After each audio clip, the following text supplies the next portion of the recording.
क्रांति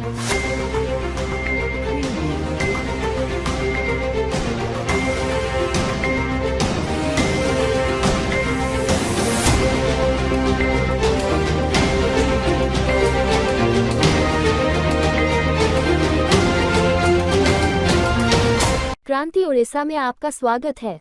अयोध्या में श्रीराम मंदिर की प्रतिष्ठा के दिन गोविंद गोधाम गौशाला पुरी में क्षेत्राधिपति आध्यात्मिक ट्रस्ट द्वारा एक आलोचना चक्र का आयोजन किया गया था। इस कार्यक्रम के दौरान पंडित दयानिधि पंडा के द्वारा रचित अमृत ज्योति पुस्तक का उन्मोचन किया गया। धर्म, संस्कृति, ज्योतिष और वास्तु पर आधारित ये पुस्तक उन्मोचन के मौके पर उपस्थित होकर ओडिशा सुरक्षा सेना के मुख्य अभिषेक जोशी ने लेखक पंडित दयानिधि पंडा और पुस्तक की सराहना की। जय श्री राम। आज आम समस्ते एकत्रित होइचु, समवेत होइचु। गोटे पवित्र दिन, खाली केवल पवित्र कहले अत्युक्ति हम। एटा होची गोटे ऐतिहासिक दिन, कारण आमे गुरुजी को सागरे वार्तालाप करथलु। यही दिन 22 जनवरी 2024 जो अयोध्या रे रामंकर प्रभु रामचंद्र कोटि कोटि सनातन हिंदू मानकर जी आस्था विश्वास जी प्राण तांकर जन्म स्थान रे पांचटा शताब्दी 500 वर्ष परे से निज जन्म स्थान रे रामलला पूजा पाउछ, तांको प्राण प्रतिष्ठा होछ।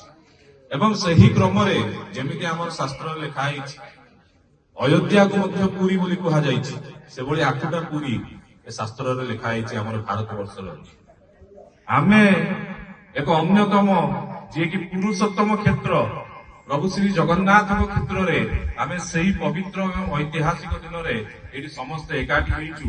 एटा आम पई निश्चित भाव रे प्रभु श्री जगन्नाथ राम कृष्ण समस्त आशीर्वाद रहिछि बोली आज आमे एटी एकाठी। एवं जो भव्य कार्यक्रम एटी चलीछि सुंदरकांड चैरिटेबल ट्रस्ट एवं क्षेत्राधिपति आध्यात्मिक ट्रस्ट पक्षरु जो आमर अध्यापक पंडित दयानिधि पंडा महोदय आज गोटे पवित्र ऐतिहासिक दिन रे एक पुस्तक उन्मोचन होउछि अमृत ज्योति। सेतिमा आमे ताको अशेष अशेष धन्यवाद ज्ञापन करूँ। धर्म, संस्कृति, ज्योतिष एवं वास्तु पर आधारित गोटे सुंदर पुस्तक केवल मात्र 40 टंका मूल्य रखिछन्ति। एवं आमे जेहेतु प्रकाशक संस्था आमर अछि, आमे जानिछु गोटे पुस्तक लिखिबा, पुस्तक को मुद्रित करैबा ए केते कष्टकर पाठ, किंतु सबुबेले जुग जुग जाय आज आमे जो रामचरित मानस करूछु, श्रीमद् भागवत गीता करूछु, से भी जो साधु संत माने ताको लिपिबोध करछन्ति हजार हजार वर्ष परे मध्य आम मानक भितरे से चेतना जागृत करूछि। सेहि भली भाबरे पंडित दयानिधि भाई एभली ताकर कार्य करूथांतु, धर्म संस्कृति को आधार करी एभली ताकर कलम चालू थाउ, या प्रभु श्री जगन्नाथ पाखरे मु आशीर्वाद भिक्षा करूची एवं तांकु अशेष अशेष धन्यवाद ज्ञापन करूची। जय श्री जगन्नाथ।